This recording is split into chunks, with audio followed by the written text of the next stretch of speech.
Добрый день, дорогие друзья! Вы на канале Мода с Владанной. Сегодня на мне обновка, и я спешу с вами ей поделиться. Вот такой шикарный у меня получился костюмчик. Это свободные, прямые, ровные брюки, без боковых швов, льющиеся. В тенденциях и в тренде сегодняшнего дня и моды, так как сейчас в моде то, что удобно, то, что свободно, мой любимый фасон. А верх я подобрала черную однотонную трикотажную ткань, и так, чтобы она зазвучала костюмом, я наполнила ее деталями нижней ткани. То есть я буквально вырезала вот такой красивый оригинальный медальон по центру с нижней ткани, и он украсил, великолепно вошел в перед моего изделия. В основе нашего верха лежит мышь. И вот здесь у меня нет выточек, здесь вот свобода, нигде меня ничего не зажимает, не ограничивает. Я ввела бахрому на манжеты, и бахрома у меня вошла вот сюда под мое украшение. А вот вы видите детали крупным планом. Вот здесь вот этот вот элемент, который я взяла и вырезала. Вот этот элемент у меня на ткани. Я взяла его и аккуратненько вырезала, подвернула, приметала, ввела бахрому. То есть все это очень красиво закомпоновалось. Но в вашем случае, если вы подбираете принтованную ткань на низ изделия, вы можете взять, допустим, какую-то интересную полосу пройти, вырезать вдоль переда и по нижней части пустить бахрому. Или же просто какую-то абстракцию, или может быть цветок. То есть из любой ткани можно выбрать какой-то интересный элемент, абстрактный какой-то треугольник, прямоугольник, трапецию и закомпоновать ее на однотонной красиво подобранной ткани. Вот то, что у меня получилось.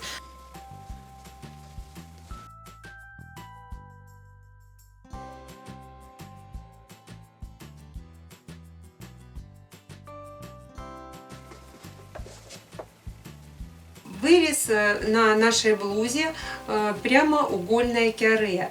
И я ввела кант с ткани наших брюк, и он явился одновременно обработкой горловины, разбавил черную линию выреза и освежил ее, потому что с черным цветом всегда нужно быть очень аккуратным, чтобы он не сделал вас мрачной, не добавил вам лишнего возраста. Но иногда черный цвет очень красиво смотрится и гармонично в вечерних нарядах, поэтому конкретно в этом наряде мне захотелось проложить вот здесь вот такие по горловине канты. И они также мне помогли, сразу одновременно явились обработкой края. Если вот эти вот вставочки, это абсолютно прямоугольные участки, прямоугольные кусочки ткани, которые в нижней части входят в манжет, сборочка, а в верхней просто обычный подворот. Здесь подвернуто, а это кантик обработан и зафиксирован, чтобы он не отворачивался. Вот вы увидели обзор этого комплекта. Так как у меня моя постоянная клиентка есть, которая уже давно, 17 лет, обслуживается у меня в ателье. Буквально каждую неделю она у меня со словами: «Владанна, мне снова нечего одеть». Ну что, так бывает, вот, несмотря на то, что постоянно я что-то ей шью, ей все время нечего одеть. И вот она очень любит все, что на мне, она сразу заказывает себе. И уже последнее время мы с ней договорились, что я уже сразу покупаю ткань на 2 костюма, себе и ей. И вот вы видите на мне костюм, поэтому ее крой я вам сейчас покажу. То есть мы подетально с вами посмотрим, как я этот костюм создавала. Вот мы видим, разложен крой наших брюк. Я соединила перед со спинкой и без бокового шва, так как у меня здесь очень выразительный крупный рисунок, круги, цветы, мне это не захотелось разрезать. И, соответственно, разложила ткань. У меня вот здесь вот не хватало по ширине, и я вставила небольшую ластовичку, но это не страшно, так как в такой пестроте ее абсолютно не видно. Ну, я тут попыталась совместить рисунок, но, в общем-то, все это деталь небольшая, несущественная. И поясочек. Поясок у меня на резинке, широкая резинка, и пояс вот двойной, в который, соответственно, мы будем вставлять нашу резинку. Ну, учитывая, что это трикотаж, поэтому ни змейки, ни проклейку пояса я делать не стала. Все должно быть удобно и комфортно. И, конечно же, на вырост. Хоть я и слышу в своем ателье постоянно, что они похудеют завтра, но такого факта не случается. Или если и случается, то крайне редко. Поэтому предусмотреть возможность добавить несколько килограмм, я считаю, что нужно. Так, ну, это брюки, по брючкам мы прошлись. Теперь наша кофточка. Кофточка. Это мышь. Это спинка. Это перед. Перед, естественно, меньше. Вот здесь вот уже, потому что это понижение на нашу горловину. Вот в плечо будет вставляться вот этот вот элемент. Вот он. И между ним, этим элементом и передом, будет пришиваться кант. Потом все вместе вот здесь будет заходить в наш манжет. Манжет абсолютно ровный. Размер манжета вместе с припусками 34 на 24 сантиметра. Вот наш манжет. Вот так вот. И плечевая вставка, у нас размеры ее 29 на 16 сантиметров. Опять же, это уже с припусками и с учетом вот подворота по горловинке 2 сантиметра. Вот наша вставочка.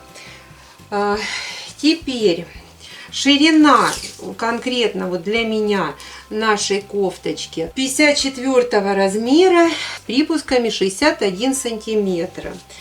А высота по переду 59, а по спинке 66. Я сейчас набросаю схему с этими нашими размерами.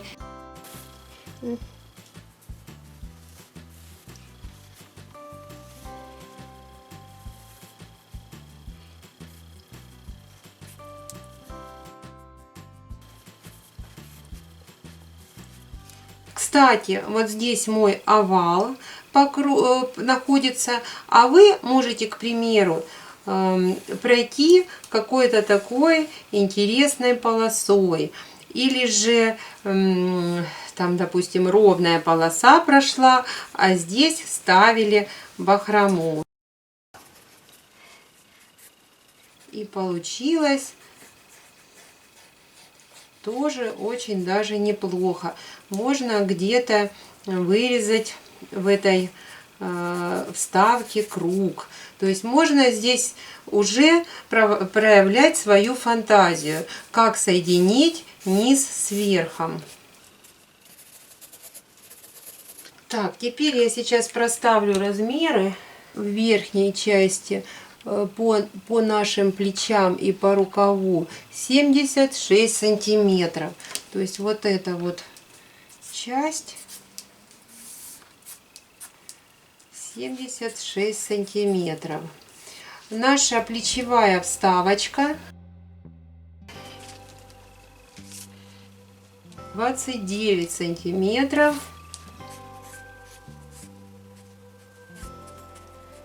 29 на 15. Минус подворот. Вот здесь у нас 2 сантиметра. И припуски сантиметровые. Ширина манжета 34, а длина 25. Значит, вот эта ширина 34, длина 25.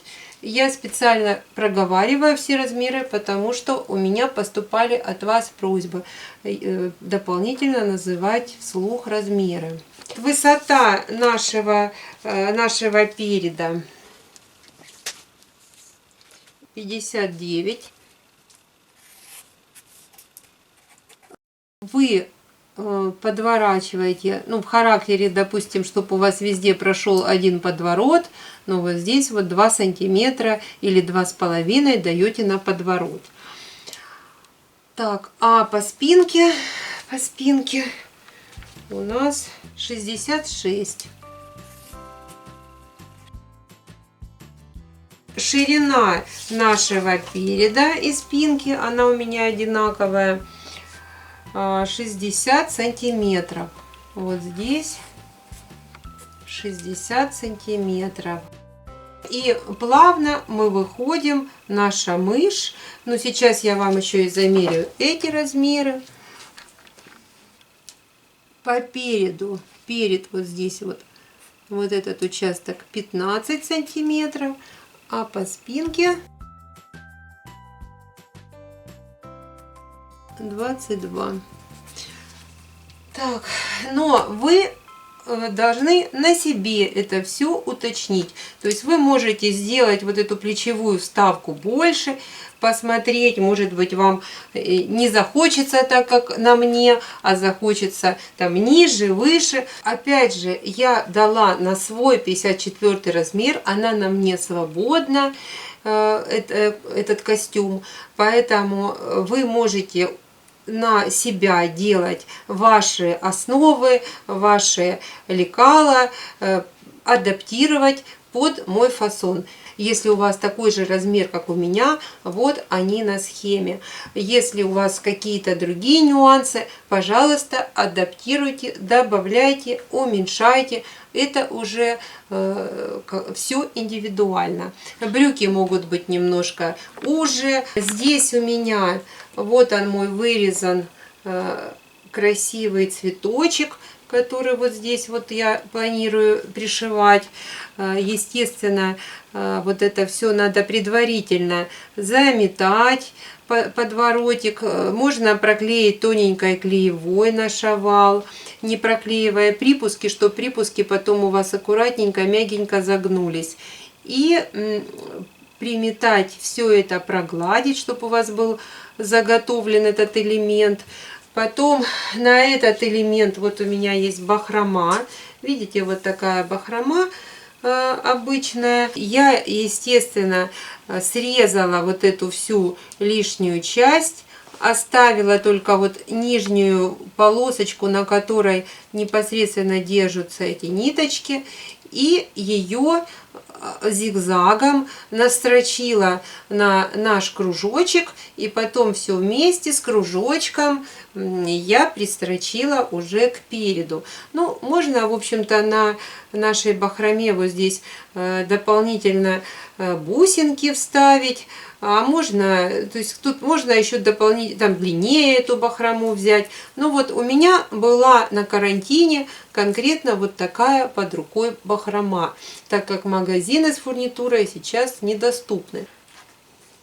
10 сантиметров. Вот наша бахрома длиной 10 сантиметров. Такая бахрома в самый раз. Опять же, Бахрома сейчас в моде, на юбках, бахрома по низу изделий, но вот подобный вариант, он такой не избитый, мне кажется, очень даже стильно смотрится. Вот так все, в принципе, опять же, просто, ничего сложного. Нужно немножко проявлять фантазию. Главное, осознанно подходить к нашим тканям. Начинаешь с тканью, как я люблю говорить, медитировать, и она начинает оживать в твоих руках. Это каждодневная, как зарядка, работа творческая. То есть мы берем и играемся с тканью. То есть любая женщина, прикладывая к себе ткань, смотрит, подходит эта ткань ей или не подходит. Но можно и последующие вопросы задавать себе, а что же я с этой ткани могу сделать? Да, там кофточку, юбочку, брюки, а дальше, а какой фасон? А может быть еще такой фасон, третий, десятый, и все, и вы включились на творческий процесс. Поэтому такие моменты работы с тканью, они очень важны, они очень интересны. Я на своем канале, в своих видео показывала, как я люблю делать драпировки, не разрезая ткань. Это каждодневная у меня такая работа, час в день заниматься вот подобной игрой с тканями. И вам советую тоже прокачивать в себе вот эти вот наше творческое начало. Так, что еще хочу сказать вам напоследок. Моя постоянная клиентка, она человек публичный, она все время на людях, несмотря на карантин, и она попросила мне к костюму подготовить ей коллекцию масочек. Так как медицинские маски одинаковые, однотипные, и всем уже изрядно надоели, и так как они вошли уже в нашу жизнь, они являются частью нашего внешнего вида, но как нас не украшают, а наоборот, поэтому стали мои клиенты ко мне обращаться с просьбой разработать для них индивидуальные маски или коллекцию масок. Ну вот конкретно к этому костюму я сейчас вам покажу, что у меня получилось. Опять же, из моей нижней, из моей ткани принтованной я вот сделала такую масочку. То есть я подобрала участок симметричный, и вот такая вот масочка у меня. Вот все везде плотненько, красиво, оригинальный получился рисунок, прямо просто масочка с ротиком, с носиком. Вот она ажурная, смотрится за счет своего рисунка, потому что первоначально у меня была мысль делать маску из кружева, но я поняла, что кружево это слишком помпезно, а вот такой рисунок черно-белый, он достаточно ажурный, контрастный, подойдет под практически все черное с белым, гармонично будет сочетаться с разной одеждой. Поэтому вот что получилось. Вот такая маска. К примеру, я не претендую на медицинскую защиту, и я понимаю, все мы знаем, что от вируса эта маска не спасет, но от элементарного штрафа она нас предохранит. И если мы уже обязаны в них ходить, давайте будем красивыми. Вот параллельно с такой масочкой еще у меня один вариант, сейчас я вас с ним познакомлю. Это из той же ткани, просто я выбрала новый узор на ткани, и у меня получилась вот такая масочка. Она, если предыдущая была на основе прямоугольника, то это в основу лег овал. Вот эта масочка, вот такой у нас цветочек, вы видите, аккуратненькая, милая. Вот такая у нас симпатичная масочка получилась. Также здесь у меня проволочка вставлена. Все по-серьезному. Эта масочка у нас двухсторонняя. Вот я из этой же ткани, только немножко другой узор. Вот она цветочек, но уже совсем нежный, ненавязчивый. Вот мы посмотрим на меня. Неземная красота. Так, поподробнее о моих вариантах вот этих вот чудесных и о выкройке. И чем эта выкройка моя отличается от типовых выкроек, вы можете узнать в моем следующем видео. Так как наши модницы уже начинают активно выгуливать свои модные креативные маски в городах, поэтому, друзья, мы не будем с вами отставать. Творим, занимаемся медитацией с тканями. Надеюсь, вам понравился сегодняшний мой обзор моей новиночки, обновочки. Буду и впредь вас радовать всем новым, что у меня будет появляться. До новых встреч на канале Мода с Владанной. Всего вам доброго. Подписывайтесь на мой канал.